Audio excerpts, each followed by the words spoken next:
Les productions 002 vous souhaitent bonne journée.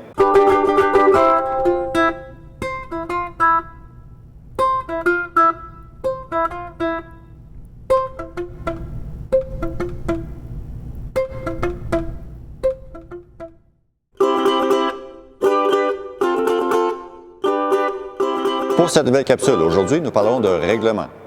Le pickleball est un jeu simple. Ici, on parle des échanges au-dessus du filet, aller-retour.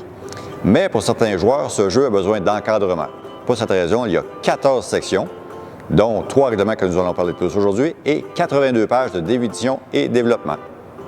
Et on parlera de la section 4, la section 6 et la section 9. La section 4 est le service et la séquence de pointage. La section 6 est les appels de ligne et la section 9 seront les fautes à la zone de non-volée. Pour la section 4, on parle de service et séquence de pointage. Le règlement 4A4 est très clair. Il dit que le serveur doit rester derrière la ligne de fond, à l'intérieur de la ligne imaginaire médiane, donc ne pas dépasser la ligne médiane, et à l'intérieur aussi de la ligne imaginaire extérieure aussi. Le règlement 4B7, lui, stipule que mon partenaire de jeu peut se placer où il veut sur le terrain, sans exception. Il est très clair à ce sujet.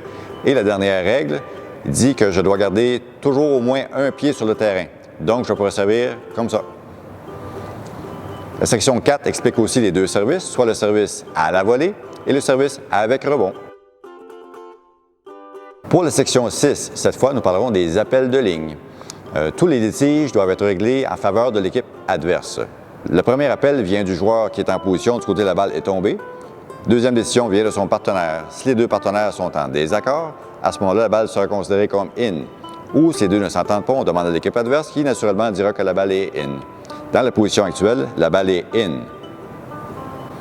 Dans la deuxième position, maintenant, la balle est sur la ligne. Cette balle est encore in cette fois, mais l'appel du joueur en position a toujours priorité.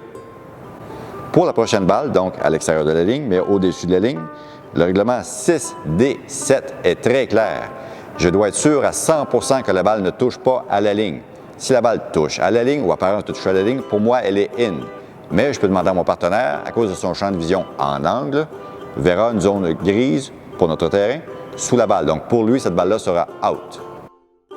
Cette fois, on parle de la section 9, les fautes à la zone de non-volée. La faute la plus fréquente est la 9F. Le règlement, selon mon interprétation à moi, dit que je peux passer le jour, la semaine, le mois, l'année dans la zone de non-volée. Mais je dois attendre que la balle fasse un bond. Ce coup est illégal. Je ne suis pas obligé de ressortir de la zone après mon coup, mais la balle doit encore y rebondir avant que je la frappe. Donc sinon, je dois ressortir de la zone.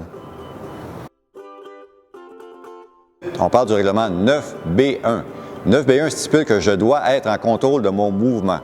Même si je fais le coup final, je fais le point, et à la suite de mon mouvement, je suis aspiré dans la zone de non-volée, je viens de perdre l'échange. Même si le coup est terminé, même si on a fait le coup final et le point gagnant, je ne peux pas tomber dans la zone de non-volée, je dois contrôler mon mouvement et rester à l'extérieur de la zone. Pour le guide complet des règlements, regardez sous la Fédération Pickleball Québec ou sous Pickleball Canada, les règlements sont là. Et sous ma page YouTube, je joindrai un document aussi.